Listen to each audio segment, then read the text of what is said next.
So class we were reading chapter number 8 the beggar. और अभी तक हमने ये देखा था कि जो लॉयर है स्कॉट्सफ वो बैगर का झूठ पकड़ लेता है और उसको कहता है Skvortsov flew into a rage and gave the beggar a merciless scolding the red fellow's insolent lying aroused his disgust and aversion was an offense against what he Scotsov loved and prized in himself kindliness a feeling heart sympathy for the unhappy.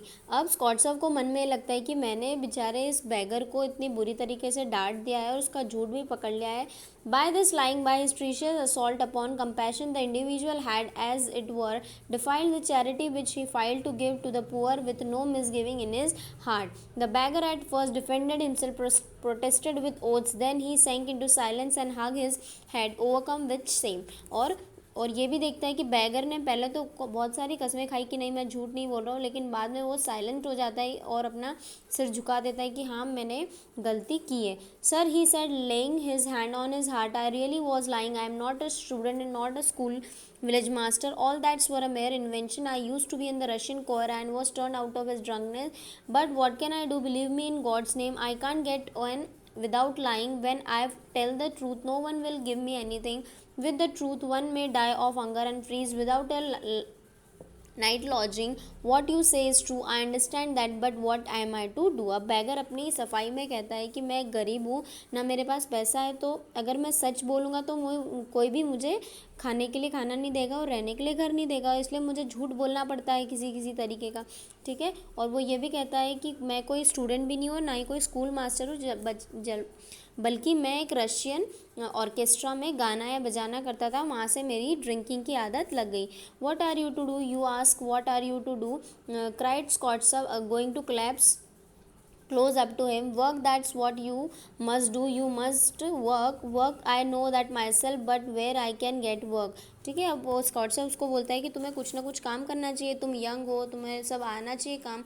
और लेकिन वो कहता है bagger कि नहीं मुझे कोई काम नहीं आता और मैं कोई दूसरा काम करना नहीं चाहता। Nonsense, you are young, strong and healthy, and you could always find work if you wanted to, but you know you are lazy, pampered, drunken, you reek to vodka like a pothouse, you have become false and corrupt to the marrow of your bones and fit for nothing but begging and lying. If you do graciously consented to take work, you must have a job in an office in the Russian corps as a billiard maker. You were where you will have a salary and have nothing to do, but how would you like to undertake manual labor? I will be bound you wouldn't be a house porter or factory hand, you are too genteel for that. अब उसको lawyer समझाता है कि तुम काम इसलिए नहीं करना चाहते बिकॉज तुम लेज़ी हो, ड्रिंकिंग की तुम्हें आदत लग गई है। ठीक है। और तुम्हारे पास से वॉडका की स्मेल आती है।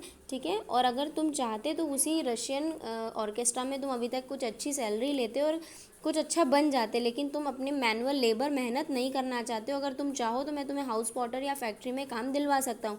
What things you say really said the beggar and he gave a bitter smile. How can I manual work, it's rather late for me to shopman for in trade has to begin for boy, and no one would make me as a house porter because I am not that class and I could not get work in a factory, one must know a trade, I am know nothing. और वो कहता है कि मुझे कोई काम आता नहीं है तो इसलिए कोई घर में भी मुझे काम नहीं देगा, ना कोई शॉप में मुझे काम देगा। ठीक है। Nonsense, you always find some justification, wouldn't you like to chop woods. और वो लॉयर कहता है कि क्या तुम्हें लकड़ी काटना भी नहीं जानते हो? I would not refuse to but the regular chop wood choppers are now work now. लेकिन बैगर कहता है कि मुझे कौन काम देगा बिकॉज पहले से जो लकड़ी काटने वाले लोग हैं वो इतने ट्रेंड है कि मुझे मुझे मेरे जैसे लोग को कोई क्यों काम देगा। ओ और ideals argue like that, as soon as you are offered anything you refuse it, would you care to chop woods for me, certainly I will. फिर लॉयर कहता है कि क्या तुम मेरे लिए, मेरे घर के लिए लकड़ी काटोगे? वो कहता है कि बैगर कहता है कि yes I will do it. Very good, we shall see, excellent, we will see. Skvortsov in nervous haste and not without malignant pleasure rubbing his hand summoned his cook from the kitchen. अब वो अपने घर लेके जाता है bagger को और वहाँ पर अपनी कुक जो है ओल्गा उसको आवाज़ दे के बुलाता है और कहता है कि ये हमारे यहाँ आज से वुड को यानी कि लकड़ियों को चॉप करेगा। और bagger shrugged his shoulder as though puzzled and irresolutely followed the cook. There was evident from the demur that he has consented to go chop wood because he was hungry, wanted to earn money। अब वो भूखा भी था और पैसे भी कमाना चाहता है, इसलिए वो उसकी कुक के साथ ओल्गा के साथ में वुड काटने के लिए चले जाता है और वो सिर्फ ये दिखाना चाहता है कि हाँ मैं कुछ कर सकता हूँ।